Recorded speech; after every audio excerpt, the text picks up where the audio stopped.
Moses objected, "They won't trust me. They won't listen to a word I say. They're going to say, 'God appear to him.' Hardly." So God said, "What's that in your hand?" "A staff. Throw it on the ground." He threw it. It became a snake. Moses jumped back, fast. God said to Moses, "Reach out and grab it by the tail." He reached out and grabbed it, and he was holding his staff again. "That's so they will trust that God appeared to you, the God of their fathers, the God of Abraham, the God of Isaac, and the God of Jacob." God then said, "Put your hand inside your shirt." He slipped his hand under his shirt, then took it out. His hand had turned leprous, like snow. He said, "Put your hand back under your shirt." He did it, then took it back out, as healthy as before. So if they don't trust you and aren't convinced by the first sign, the second sign should do it. But if it doesn't, if even after these two signs they don't trust you and listen to your message, take some water out of the Nile and pour it out on the dry land. The Nile water that you pour out will turn to blood when it hits the ground. Moses raised another objection to God. "Master, please. I don't talk well. I've never been good with words, neither before nor after you spoke to me. I stutter and stammer." God said, "And who do you think made the human mouth? And who makes some mute, some deaf, some sighted, some blind? Isn't it I, God? So, get going. I'll be right there with you, with your mouth. I'll be right there to teach you what to say." He said, "Oh, Master, please. Send somebody else." God got angry with Moses. "Don't you have a brother, Aaron the Levite? He's good with words, I know he is. He speaks very well. In fact, at this very moment he's on his way to meet you. When he sees you he's going to be glad. You'll speak to him and tell him what to say. I'll be right there with you as you speak and with him as he speaks, teaching you step by step. He will speak to the people for you. He'll act as your mouth, but you'll decide what comes out of it. Now take the staff in your hand, you'll use it to do the signs." Moses went back to Jethro his father-in-law and said, "I need to return to my relatives who are in Egypt. I want to see if they're still alive." Jethro said, "Go. And peace be with you." God said to Moses in Midian, "Go. Return to Egypt. All the men who wanted to kill you are dead." So Moses took his wife and sons and put them on a donkey for the return trip to Egypt. He had a firm grip on the staff of God. God said to Moses, "When you get back to Egypt, be prepared, all the wonders that I will do through you, you'll do before Pharaoh. But I will make him stubborn so that he will refuse to let the people go. Then you are to tell Pharaoh, God's message, Israel is my son, my firstborn. I told you, free my son so that he can serve me. But you refused to free him. So now I'm going to kill your son, your firstborn." On the journey back, as they camped for the night, God met Moses and would have killed him, but Zipporah took a flint knife and cut off her son's foreskin, and touched Moses' member with it. She said, "Oh, you're a bridegroom of blood to me." Then God let him go. She used the phrase bridegroom of blood because of the circumcision.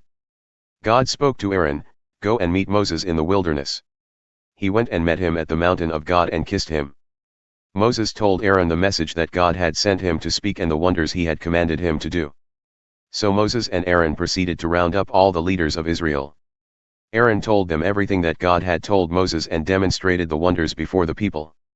And the people trusted and listened believingly that God was concerned with what was going on with the Israelites and knew all about their affliction. They bowed low and they worshipped Moses and Aaron and Pharaoh. After that Moses and Aaron approached Pharaoh. They said, "God, the God of Israel, says, free my people so that they can hold a festival for me in the wilderness." Pharaoh said, "And who is God that I should listen to him and send Israel off? I know nothing of this so-called God and I'm certainly not going to send Israel off." They said, "The God of the Hebrews has met with us. Let us take a 3-day journey into the wilderness so we can worship our God lest he strike us with either disease or death." But the king of Egypt said, "Why on earth, Moses and Aaron, would you suggest the people be given a holiday? Back to work." Pharaoh went on, "Look, I've got all these people freeloading, and now you want to reward them with time off?" Pharaoh took immediate action. He sent down orders to the slave drivers and their underlings, "Don't provide straw for the people for making bricks as you have been doing. Make them get their own straw. And make them produce the same number of bricks, no reduction in their daily quotas. They're getting lazy. They're going around saying, give us time off so we can worship our God. Crack down on them. That'll cure them of their whining, their God fantasies. The slave drivers and their underlings went out to the people with their new instructions. Pharaoh's orders, no more straw provided. Get your own straw wherever you can find it. And not one brick less in your daily work quota. The people scattered all over Egypt scrambling for straw. The slave drivers were merciless, saying, complete your daily quota of bricks, the same number as when you were given straw. The Israelite foremen whom the slave drivers had appointed were beaten and badgered. Why didn't you finish your quota of bricks yesterday or the day before, and now again today? The Israelite foremen came to Pharaoh and cried out for relief, why are you treating your servants like this? Nobody gives us any straw and they tell us, make bricks. Look at us, we're being beaten. And it's not our fault. But Pharaoh said, lazy. That's what you are. Lazy. That's why you whine, let us go so we can worship God. Well then, go back to work. Nobody's going to give you straw, and at the end of the day you better bring in your full quota of bricks. The Israelite foremen saw that they were in a bad way, having to go back and tell their workers, not one brick short in your daily quota. As they left Pharaoh, they found Moses and Aaron waiting to meet them. The foreman said to them, may God see what you've done and judge you, you've made us stink before Pharaoh and his servants. You've put a weapon in his hand that's going to kill us. Moses went back to God and said, my master, why are you treating this people so badly? And why did you ever send me? From the moment I came to Pharaoh to speak in your name, things have only gotten worse for this people. And rescue. Does this look like rescue to you? God said to Moses, now you'll see what I'll do to Pharaoh, with a strong hand he'll send them out free, with a strong hand he'll drive them out of his land. God continued speaking to Moses, reassuring him, I am God. I appeared to Abraham, Isaac, and Jacob as the strong God, but by my name God, I am present, I was not known to them. I also established my covenant with them to give them the land of Canaan, the country in which they lived as sojourners. But now I've heard the groanings of the Israelites whom the Egyptians continue to enslave and I've remembered my covenant. Therefore tell the Israelites, I am God. I will bring you out from under the cruel hard labor of Egypt. I will rescue you from slavery. I will redeem you, intervening with great acts of judgment. I'll take you as my own people and I'll be God to you. You'll know that I am God, your God who brings you out from under the cruel hard labor of Egypt. I'll bring you into the land that I promised to give Abraham, Isaac, and Jacob and give it to you as your own country. I am God. But when Moses delivered this message to the Israelites, they didn't even hear him, they were that beaten down in spirit by the harsh slave conditions. Then God said to Moses, go and speak to Pharaoh king of Egypt so that he will release the Israelites from his land. Moses answered God, look, the Israelites won't even listen to me. How do you expect Pharaoh to? And besides, I stutter. But God again laid out the facts to Moses and Aaron regarding the Israelites and Pharaoh king of Egypt, and he again commanded them to lead the Israelites out of the land of Egypt. The family tree of Moses and Aaron. These are the heads of the tribes, the sons of Reuben, Israel's firstborn, Hanok, Palu, Hezron, and Carmi, these are the families of Reuben.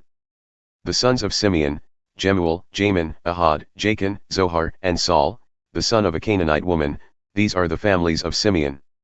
These are the names of the sons of Levi in the order of their birth, Gershon, Kohat, and Merari. Levi lived 137 years. The sons of Gershon by family, Libni and Shimei. The sons of Kohat, Amram, Izhar, Hebron, and Uzziel. Kohat lived to be 133. The sons of Merari, Mali and Mushi. These are the sons of Levi in the order of their birth. Amram married his aunt Jochebed and she had Aaron and Moses. Amram lived to be 137. The sons of Izhar, Korah, Nepheg, and Zichri. The sons of Uzziel, Misal, Elzaphan, and Sithri. Aaron married Elisheva, the daughter of Amminadab and sister of Nahshon, and she had Nadab and Abihu, Eleazar, and Ithamar. The sons of Korah, Asur, Elkanah, and Abiasaph. These are the families of the Korahites. Aaron's son Eleazar married one of the daughters of Putiel and she had Phinehas. These are the heads of the Levite families, family by family. This is the Aaron and Moses whom God ordered, bring the Israelites out of the land of Egypt clan by clan. These are the men, Moses and Aaron, who told Pharaoh king of Egypt to release the Israelites from Egypt. I'll make you as a god to Pharaoh. And that's how things stood when God next spoke to Moses in Egypt. God addressed Moses, saying, I am God. Tell Pharaoh king of Egypt everything I say to you. And Moses answered, Look at me. I stutter. Why would Pharaoh listen to me?